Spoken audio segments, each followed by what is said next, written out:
Bueno, estimados y estimadas, un nuevo encuentro con ustedes, hablando, sexto encuentro por este medio, hablando de trabajo rural, de las normas que regulan el trabajo rural, algunas normas que regulan el trabajo rural, las normas centrales, ¿verdad?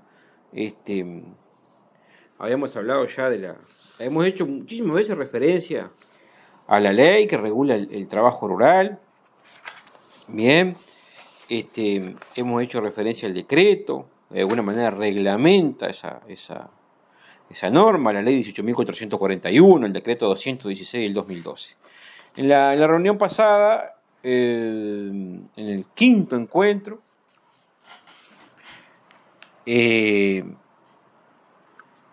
19 de marzo, habíamos hablado de el derecho que tiene el trabajador a la vivienda, ¿verdad? Algunos requisitos establecidos en el decreto 216 del 2012, el derecho al dormitorio, al agua potable, a condiciones de higiene, baño, en fin. Vamos a seguir hablando de esos temas, vamos a seguir desarrollando la normativa, que es necesario que ustedes, todos y todas, conozcan, porque insistimos reiteradamente con este concepto. El conocimiento, la información, es poder. Cuando tenemos buena información, tenemos la posibilidad de tomar buenas decisiones. Me limito entonces a reproducir para ustedes, a leer y comentar la normativa aplicable. El artículo 14 del decreto 216/2012, artículo 14, dice que el empleador deberá suministrar combustible necesario para la preparación de comidas por los trabajadores, así como en su caso para la iluminación de los locales destinados a alojamiento. Venimos hablando entonces, como yo les decía, de cuestiones vinculadas con el dormitorio, la vivienda, los baños, el agua potable. Bueno, este artículo es un complemento bien enganchado con lo anterior, evidentemente, y refiere, como lo acabamos de ver, a la obligación del empleador de suministrar determinados materiales para la iluminación. Combustible, dice la norma, evidentemente el combustible debe implicar en algunos casos petróleo, en otros casos puede implicar leña, en otros casos puede implicar gas, pero lo importante que ustedes tienen que saber es que esto está establecido en la norma. Esta obligación está establecida en la norma como una obligación del empleador de suministrar. El empleador deberá suministrar combustible necesario para la preparación de comida de los trabajadores, así como en su caso para la iluminación de los locales destinados a alojamiento. No es una cuestión que esté en la esfera jurídica del trabajador, es una obligación del empleador.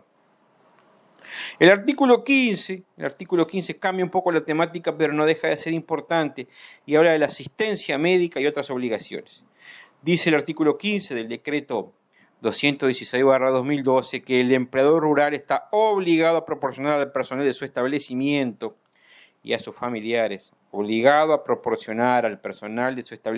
familiares del trabajador, los medios para que puedan obtener asistencia médica necesaria, debiendo cooperar asimismo con los poderes públicos en el cumplimiento de los deberes impuestos por las autoridades sanitarias, en el fomento de las instrucciones con carácter general y particularmente con relación a la capacitación del trabajador rural y a los menores de edad en edad escolar, facilitando su concurrencia a las escuelas o cursos especiales.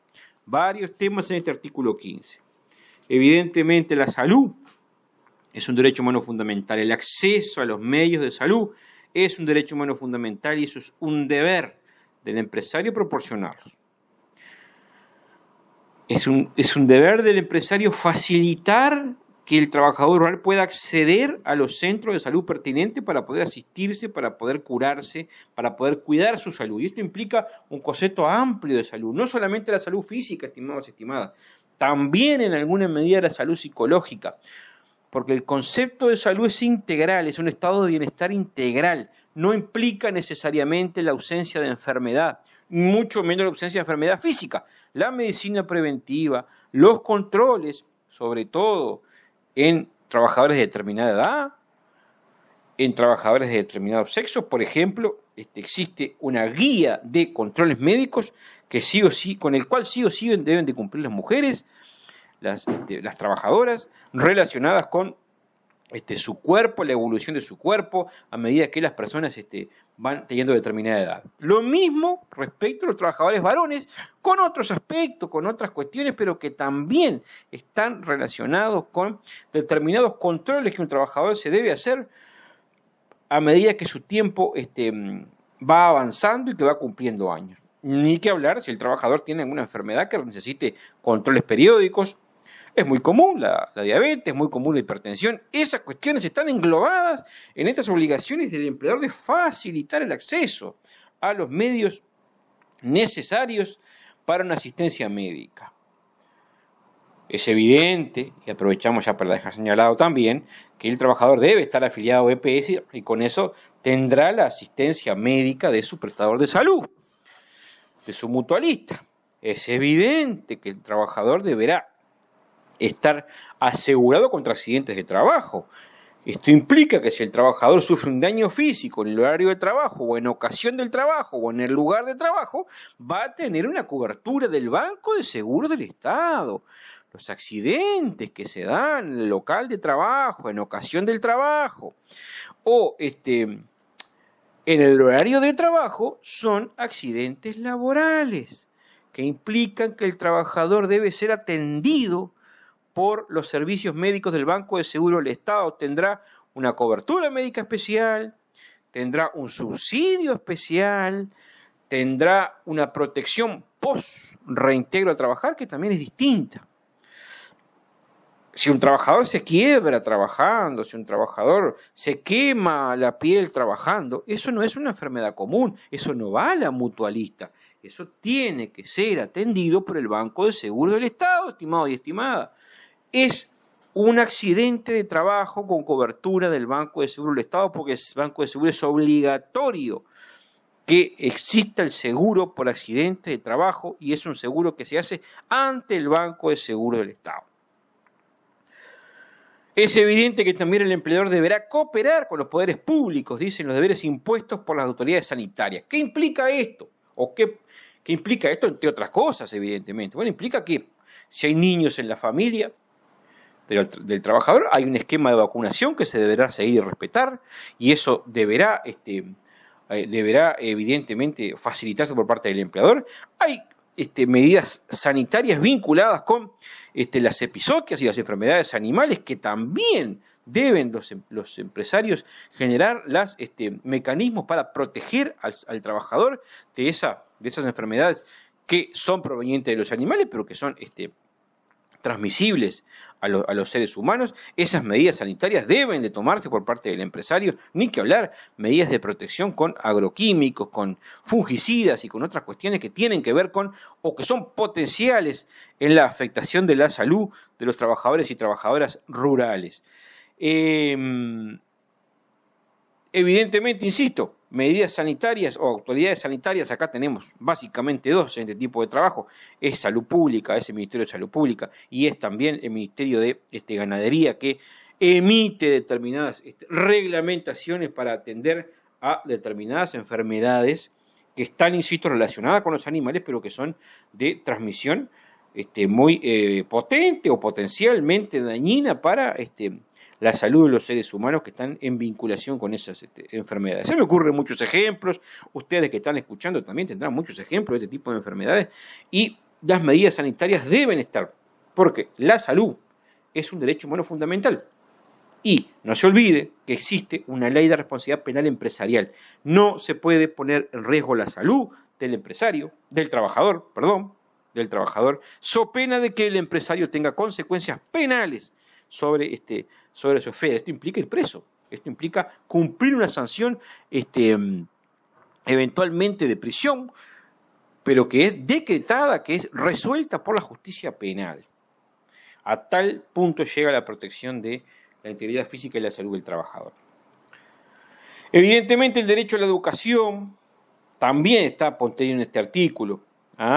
En fomento de la instrucción de los trabajadores y trabajadoras, la formación profesional es un derecho también humano fundamental que acompaña al trabajador, el derecho a formarse por parte del trabajador, a aprender, a adquirir habilidades culturales, el derecho a la cultura como derecho humano fundamental de carácter genérico, son cuestiones que también resultan de interés y surgen, a mi juicio, relacionadas con este artículo 15 del decreto 216 del 2012. Cuando uno habla de derecho a la educación, evidentemente, le viene a la imagen el derecho a que los niños, específicamente los niños, puedan concurrir a la escuela. Y esto también lo reglamenta el artículo que venimos comentando. La capacitación del trabajador, lo dice el artículo también. De los menores de edad, ya lo acabamos de decir, es muy importante en la educación primaria y secundaria.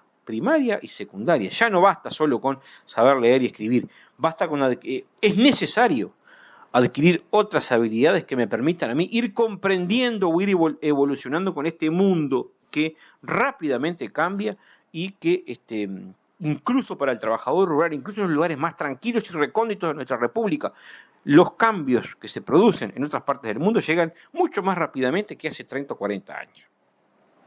Es evidente que se debe facilitar la concurrencia a las escuelas y también a cursos especiales. ¿De qué hablamos con cursos especiales? Bueno, puede ser perfectamente cursos vinculados con la profesión del trabajador, o pueden ser cursos vinculados con los derechos del trabajador. Existen experiencias muy oportunas y recurrentes y que han tenido éxito a partir del INEFOP, a partir de el INEFOP, el Instituto Nacional de Formación Profesional, de Empleo y Formación Profesional, que a través de las distintas autoridades departamentales han organizado cursos, por ejemplo, sobre relaciones laborales, sobre salud en el trabajo, sobre un montón de cuestiones que son inmanentes al trabajo. Y estas cuestiones, estas facilidades deben darse por parte del empleador rural hacia el trabajador rural en el marco de este artículo 15. ¿Vieron ustedes, amigos y amigas, que es una norma, es un artículo que tiene mucho para desplegar y mucho para hablar?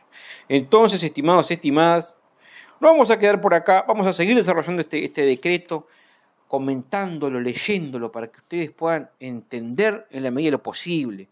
No se olviden que estas normas están todas al alcance del público. Ustedes las pueden leer, las pueden comentar, las pueden bajar en internet por el teléfono y pueden leerlas por ustedes mismos, sin perjuicio de los comentarios que yo pueda hacer por este medio. Les agradezco la atención dispensada. Nos vamos a volver a encontrar, vamos a seguir hablando de trabajo rural, vamos a seguir esforzándonos en torno a que todos ustedes puedan tener información de calidad para tomar decisiones de calidad.